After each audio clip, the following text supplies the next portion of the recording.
नमस्कार और जय हिंद दोस्तों। यूएई को अब एफएटीएफ की ग्रे लिस्ट में डाल दिया गया है और यह आरोप लगाया गया है कि यूएई यानी United Arab Emirates money laundering को रोकने में नाकाम रहा है। माना यह जा रहा है कि यूएई को यूएन के सिक्योरिटी काउंसिल में रसिया के खिलाफ वोट न करने की सजा मिली है। अब अमेरिका जिसकी लाठी उसकी भैंस की नीति पर चल रहा है, जो सरासर गलत है। ऐसा नहीं हो सकता है कि अमेरिका की बात न माने उस पर प्रतिबंध लगा दे। आगे बढ़ने से पहले इस वीडियो को अंत तक अवश्य देखिएगा, जिससे आपको खबर से रिलेटेड पूर्ण जानकारी मिल सके, क्योंकि किसी ने सही कहा है, अधूरी जानकारी बहुत ही खतरनाक होती है। अब आगे बढ़ते हैं। यूएई के साथ फिलहाल पाकिस्तान को भी एफएटीएफ की ग्रे लिस्ट में रखा गया है। मैंने पाकिस्तान के लिए फिलहाल शब्द का यूज इसलिए किया है क्योंकि पाकिस्तान जून 2018 से एफएटीएफ की ग्रे लिस्ट में है। खैर, पाकिस्तान को एफएटीएफ की ग्रे लिस्ट में रहना बनता है क्योंकि यूएन द्वारा प्रतिबंधित आतंकवादी खुलेआम पाकिस्तान में घूमते हैं। यही नहीं, पाकिस्तान के सरकारी बैंक भी खुद टेरर फंडिंग में लिप्त हैं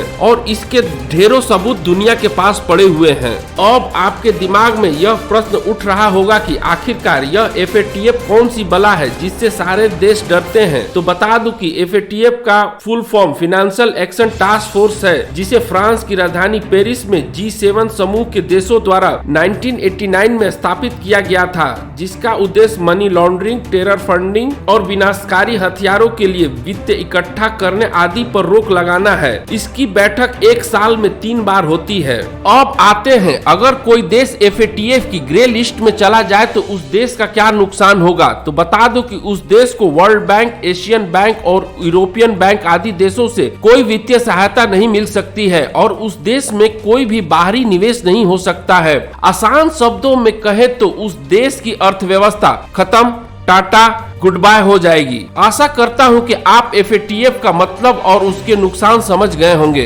अगर देखा जाए तो यूएई में मनी लॉन्ड्रिंग दशकों से चल रही थी। अगर आसान भाषा में कहा जाए तो यूएई की अर्थव्यवस्था बहुत हद तक मनी लॉन्ड्रिंग यानी काले धन पर टिकी हुई थी। अगर आप ध्यान से हमारा वीडियो देख रहे होंगे तो आपके दिमाग में अचानक से एक सवाल बिजली की तरह दौड़ रही होगी। मैंने शुरू में कहा था कि अमेरिका ने यूएई को एफएटीएफ की ग्रे लिस्ट में डालकर काफी गलत किया और अब मैं कह रहा हूं कि यूएई में मनी लॉन्ड्रिंग काफी दशकों से चल रही है। उसकी अर्थव्यवस्था काले धन के ऊपर टिकी हुई है। तो बता दूं कि टाइमिंग गलत है।